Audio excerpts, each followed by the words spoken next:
અને આપણો એટલો મોરો આટલો કે પડકારો હોય તો ત્યાં સુધી ન પહોંચે.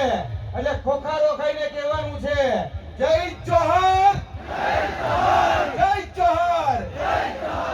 એમ તમે મન મૂકીને વરસો, ઝાપટું આપણને ન ફાવે. આપણે બધા હેલીના માણસ, માવઠું આપણને ન ફાવે. અને આ ભાજપ પણ સાંભળી લે કાન ખોલીને કે આ જોઈ લેજો કે હવે જે નીકળવા જઈ રહી છે જે રેલી, એ તમારા 2027 માં તમારા પગ નીચે રેલો લાવી દેવાની છે. કેમ કે આદરણીય ચેતરભાઈ વસાવાના સમર્થનમાં જ્યારે તમામ આદિવાસી સમાજ, આખા ભારત દેશમાં આદિવાસી સમાજ આજે એક થઈને જે અત્યાચાર ને જે અન્યાય કરવામાં આવે છે તેની સામે મોરે મોરો દેવા માટે ડેડિયાપાડાની ભૂમિ ઉપર આવી ગયો છે. મિત્રો, વધારે વાત નથી કરવી. આપણું ડીજે ચાલુ થઈ ગયું છે. આપણે બધા રેલીમાં જવાનું છે. એટલે હવે સમયનું દાન આપી અને ચેતરભાઈ વસાવાનો છેલ્લો ડાયલોગ કહી અને મારી વાણીને વિરામ આપીશ. આંડુ પાંડુ ગાંડુ સમજ્યા હતા ક્યાં?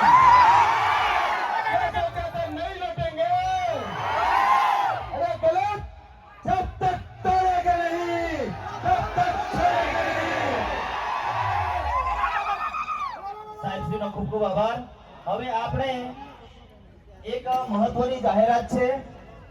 નંદુરબાર જિલ્લાની અંદર ચેતર વસાવાના સમર્થનમાં 4મી તારીખે રેલીનું આયોજન કરવામાં આવેલું છે. નંદુરબાર મહારાષ્ટ્રની અંદર 4મી તારીખે આ પરમ દિવસે લગભગ રેલીનું આયોજન કરવામાં આવ્યું છે.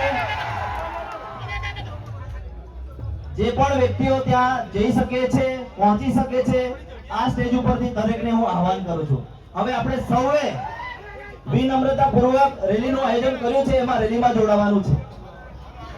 સાથીઓ, આપણે ચેતરભાઈના સમર્થનમાં આવ્યા છીએ ને? આપણે બધા રેલીમાં જોડાઈશું ને?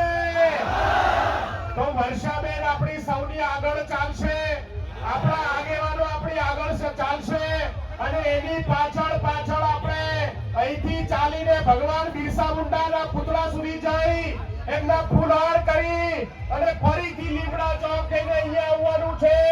બધાએ શાંતિપૂર્વક સાથે ચાલવાનું છે અને નારાઓ સાથે આજે ડેડિયાપાડાની ગલી ગલીની અંદર ચેતરભાઈ વસાવાના સમર્થનમાં આપણે સૌએ એક સાથે ચાલવાનું છે.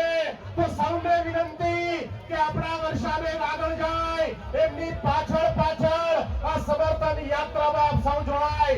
બોલો જય આદિવાસી, જય જોહર.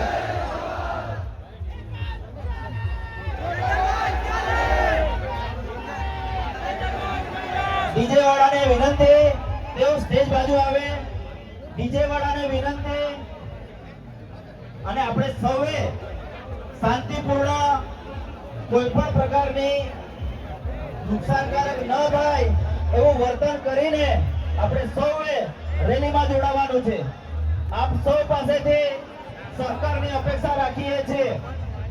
ચેતર વસાવાના સામાજિક જનસમર્થનની અંદર આપ સૌ આવ્યા છો, તો રેલીની અંદર પણ આપણે શાંતિપૂર્ણ રેલી પૂર્ણ કરીશું એવી અપેક્ષા રાખીએ છીએ.